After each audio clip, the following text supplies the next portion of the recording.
എറണാകുളം ഞാറക്കലിൽ 17-കാരൻ ജീവനെടുക്കാൻ കാരണം game addiction ആണോ എന്ന് അന്വേഷിക്കും. മൊബൈൽ ഫോൺ ഫോറൻസിക് പരിശോധനയ്ക്ക് അയക്കും. ഗെയിം ടാസ്ക് ആണോ ആത്മഹത്യയ്ക്ക് പിന്നിലെന്നാണ് പരിശോധിക്കുന്നത്. അർജുൻ ഫ്രീ ഫയർ എന്ന ഗെയിം നിരന്തരം കളിച്ചിരുന്നതായി മാതാപിതാക്കൾ മൊഴി നൽകിയിട്ടുണ്ട്. വെള്ളിയാഴ്ചയാണ് അർജുന്റെ മൃതദേഹം വളപ്പ് ബീച്ചിൽ നിന്നും കണ്ടെത്തിയത്. ഇപ്പോൾ സഹോദരന്റെ ഒരു പ്രതികരണമുണ്ട്, നമുക്കൊന്ന് കേൾക്കാം. എനിക്കൊന്ന് അച്ഛൻ പറഞ്ഞു വെച്ച് നോക്കുമ്പോൾ ഇവനൊരു കോള് വന്നിട്ട് ഇറങ്ങണത്.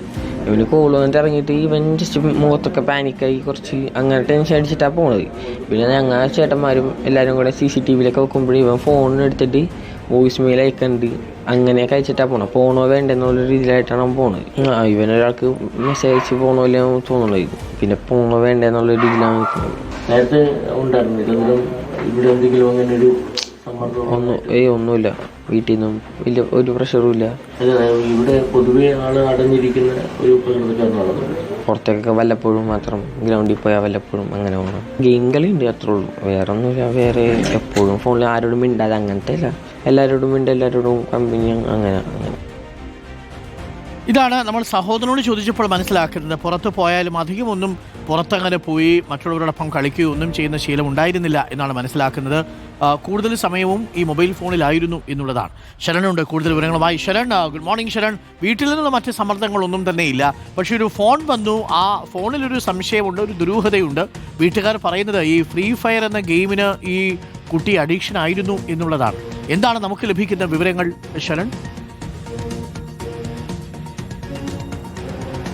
Good morning Arunkumar. എന്തായാലും വലിയ നിർഭാഗ്യകരമായിട്ടുള്ള സംഭവമാണ് ഞാറക്കലിൽ ഉണ്ടായിരിക്കുന്നത്. വ്യാഴാഴ്ച ഉച്ചയോട് കൂടിയാണ് അർജുൻ വീട്ടിൽ നിന്ന് ടർഫിലേക്ക് പോവുകയാണെന്ന് വീട്ടുകാരോട് പറഞ്ഞ ശേഷം ഇറങ്ങിയിരുന്നത്. അതിനുശേഷം തൊട്ടടുത്ത ദിവസമാണ് വളപ്പ് ബീച്ചിൽ നിന്ന് അർജുന്റെ മൃതദേഹം കണ്ടെത്തുന്നത്. അതിന് പിന്നാലെ പോലീസ് സ്വാഭാവികമായിട്ട് സ്റ്റേറ്റ്മെന്റ് എടുക്കും. അങ്ങനെ മാതാപിതാക്കളുടെ സ്റ്റേറ്റ്മെന്റ് എടുത്ത സമയത്താണ് അവർ ഇത്തരത്തിലൊരു മൊഴി നൽകിയിരിക്കുന്നത്. അർജുൻ നിരന്തരമായി തന്നെ ഈ ഫ്രീ ഫയർ എന്ന ഗെയിം കളിച്ചിരുന്നു. അങ്ങനെ ഓൺലൈൻ ഗെയിമിങ്ങിന് ഓൺലൈൻ ഗെയിം അഡിക്ഷൻ ഉണ്ടായിരുന്നു എന്നുള്ള മൊഴി കൂടിയാണ് നൽകിയിരുന്നത്. ഇപ്പോൾ പ്രധാനമായും പോലീസ് സംശയിക്കുന്നത് രണ്ട് കാര്യങ്ങളാണ്.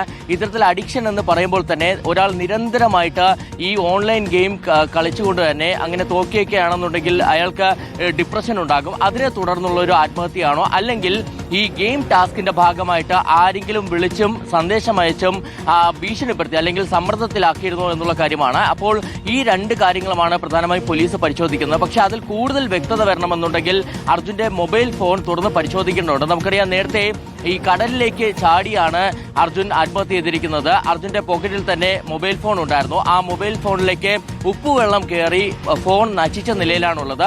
അപ്പോൾ അത് ശരിയാക്കിയെടുത്ത് അതിൽ നിന്ന് ഡാറ്റ വീണ്ടെടുക്കാനുള്ള ശ്രമത്തിലാണ് ഇപ്പോൾ പോലീസ് ഉള്ളത്. അങ്ങനെ ആ ഡാറ്റ വീണ്ടെടുക്കാൻ കഴിഞ്ഞില്ല എന്നുണ്ടെങ്കിൽ അത് ഫോറൻസിക് പരിശോധനയ്ക്കായിട്ട് മൊബൈൽ ഫോൺ അയക്കുമെന്നുള്ളത് കൂടിയാണ് പോലീസ് നിലവിൽ പറയുന്നത്. എന്തായാലും ഇതിൽ അതീവ ഗൗരവത്തോടു കൂടി തന്നെയാണ് പോലീസ് ഇതിനെ കാണുന്നത്. കാരണം അർജുൻ കൂടുതൽ സമയവും വീട്ടിനുള്ളിൽ തന്നെയാണ് ചെലവഴിച്ചിരുന്നത്. കഴിഞ്ഞ കുറെ കാലമായിട്ട് ഇത്തരത്തിൽ ഓൺലൈൻ ഗെയിമിങ്ങുമായിട്ട് മുന്നോട്ട് പോവുകയായിരുന്നു. പുറത്തൊന്നും പോയി അധികം ആളുകളുമായിട്ട് ഇടപഴകി അങ്ങനെ ഒരു പ്രകൃതക്കാരനായിരുന്നില്ല അർജുൻ എന്നുള്ള വിവരം കൂടിയാണ് ലഭിച്ചത്. അതുകൊണ്ട് കൂടിയാണ് ഈ ഓൺലൈൻ ഗെയിമിംഗ് ആണ് ഇതിന് പിന്നിലെന്നൊരു സംശയത്തിലേക്ക് കൂടി പോലീസ് എത്തിയിരിക്കുന്നത്. Thank you. ഇതാണ് വളരെ പ്രധാനപ്പെട്ട ഒരു കാര്യം. ശരൺ പറഞ്ഞതുപോലെ ഓൺലൈൻ ഗെയിമിങ്ങുകൾക്ക് നമ്മുടെ കുഞ്ഞുങ്ങൾ അഡിക്റ്റ് ആവുന്നത് ഇപ്പോൾ അടുത്തിടെ റിപ്പോർട്ട് ചെയ്തിരുന്നു. ഇടക്കാലത്ത് വലിയ രീതിയിൽ ബുദ്ധിമുട്ടുണ്ടാക്കിയിരുന്നു. പ്രിയപ്പെട്ട കുഞ്ഞുങ്ങളെ ഈ മൊബൈൽ ഫോണിൽ നിന്ന് ശ്രദ്ധ മാറ്റി മറ്റ് കളികളിലും വിനോദങ്ങളിലും ഒക്കെ കൊണ്ടുപോവുക. നല്ല പുറത്ത് സ്വിം ചെയ്യാൻ കൊണ്ടുപോവുകയോ അല്ലെങ്കിൽ ഫുട്ബോൾ കളിക്കാൻ വേണ്ടിയിട്ട് കൂട്ടുകാരോടൊപ്പം വിടുകയോ ക്രിക്കറ്റ് കളിക്കാൻ വേണ്ടി വിടുകയോ ഒക്കെ ചെയ്യുക. ഈ അമിതമായിട്ട് കുട്ടികളെ വളർത്തി ഇങ്ങനെ വാത്സല്യത്തോടു കൂടി നോക്കുന്ന ചില രക്ഷിതാക്കളുണ്ട്. കുട്ടികളെ ഇങ്ങനെ വീട്ടിൽ നിന്ന് പുറത്തോട്ടൊന്നും വിടത്തില്ല, വീട്ടിൽ ഇരുന്നാൽ മതി എന്ന് പറയുന്ന കുട്ടികളെ രക്ഷിതാക്കൾ പ്രത്യേകം ശ്രദ്ധിക്കുക. അങ്ങനെയല്ല, അവർ പുറത്തു പോകണം, അവർ പുറത്തു പോയി കളിക്കാൻ പോകണം. നല്ല മൈതാനങ്ങളിൽ അവർ ഉഷാറായിട്ട് കളിച്ചിട്ട് വരട്ടെ, നല്ല മഴയത്തൊക്കെ ഇറങ്ങിയൊക്കെ നനയട്ടെ. അവർക്ക് അങ്ങനെ പ്രകൃതിയുമായിട്ടും ചുറ്റുമുള്ള മനുഷ്യരുമായിട്ടുള്ള ബന്ധങ്ങൾ വേണം.